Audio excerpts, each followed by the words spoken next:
Hey, this is Glenn. Welcome to another episode of Difficult Questions. This one, what if you lose everything?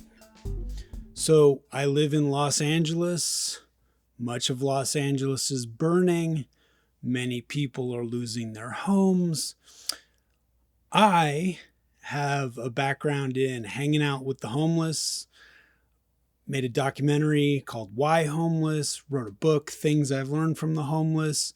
I lost everything in 2015 myself, house out of the 2008 housing crisis, marriage fell apart, walked away from a career that I hated. And then I've been working with entrepreneurs and entrepreneurially finding a way that we can stop growing homeless people in the United States. So I figure I have some tips and tricks and thoughts for people that have lost everything. And I want to hear what your thoughts may be as well. The thing I want to focus on is inwardly how you can navigate losing everything, and then outwardly how you can communicate and get back into the flow of society, which will not stop and does not want to stop.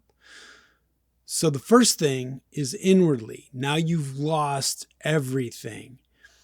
Everything you have put your effort into, this American idea of accumulating wealth, accumulating stuff. Now that doesn't matter. That doesn't exist anymore.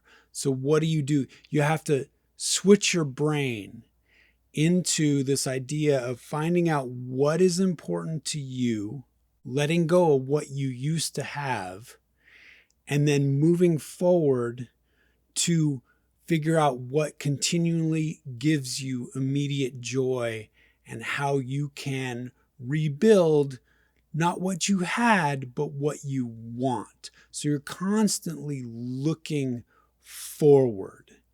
And this is a strategy that I've found when I've talked to homeless people that get out of homelessness. They're not looking back at what they've lost. They're looking forward.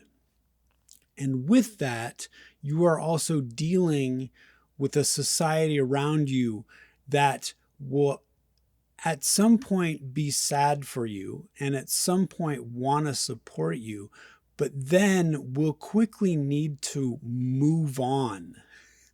They will not want to dwell in your situation because that makes them sad. So what you have to do is, while you are taking care of yourself and your joy, you have to start thinking of what you can contribute to other people's joy around you. And you have to start thinking about what people want out of you. And you have to as well think very entrepreneurially, because there is always money flowing somewhere. There is always a service that someone needs. And you, now having nothing, have a freedom to find what that service could be and how you can give other people joy and how you can find the money flow and how you can catch on to that to help rewrite your life. One of the things that I've found is, even though you may be dwelling on your present and maybe not having enough, or the complications of having lost everything and having to rebuild things, people around you will get exhausted at having to listen to that and having to be around that, because ultimately in this capitalist society, we take care of ourselves, and that is what we know. You take care of yourselves so you can take care of others.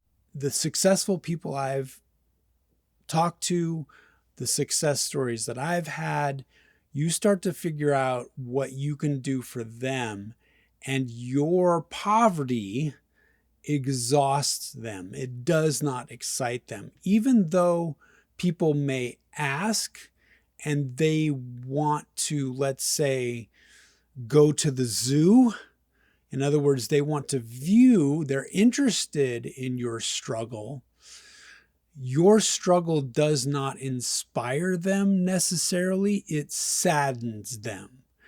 So you have to figure out how your life can be inspirational to the people around you instead of making them sad, because no one wants to live in sadness. One of the things that I thought would get me out of my struggle would be sharing all the lessons that I learned from people that had lost everything. So I went down this public speaking route. I had made my documentary about homelessness across the US, and I had just left my job and was trying to figure out how I could make money. And I got hooked into this publicist that thought, well, you can become a public speaker with your background and you can speak about what you've learned from the homeless and giving inspiration from the homeless. Because as part of my directive, I'm always changing hearts and minds regarding people that have lost everything. So I started putting all of my resources into being paid to be a public speaker on homelessness. The thing I found is that bubble, that blanket of losing everything makes people sad. So no one was willing to pay me for speaking about homelessness because no one wants to pay someone to be sad. They want to be inspired. They want to know how to succeed. They actually don't want to know how to pull themselves out of the fire, pun completely intended. They want to focus on the having made money part. They want to hear the good stories. They don't want to hear the struggle. So I always tell people, I almost went homeless trying to help the homeless, which was a great lesson for me. I think that if you are struggling, if you have now lost everything, you get to be sad, but just know that sadness, people will only want to view it, to feel something for so long. It's like taking a trip to the poverty zoo. You are now an object in the zoo that people are looking at, and they can only look at you for so long. And then you have to get yourself out of the zoo, out of being looked at, and into mainstream society again. So that is the trick. And depending on your resources, depending on your situation, that looks different for everybody. If you have a home and you are navigating insurances, just know that that is a long, steady course and that will not serve you now. So you have to figure out what your now is, and you need to figure out how to give back to the people that are giving to you, because they will get exhausted very quickly. It's very difficult looking in, looking out. You're constantly just working. It's very exhausting. I wish everybody well. And what are your thoughts about what you do when you lose everything? Is there somebody that will be there to support you in the long term? Because that is the trick. Those people have to take care of themselves as well.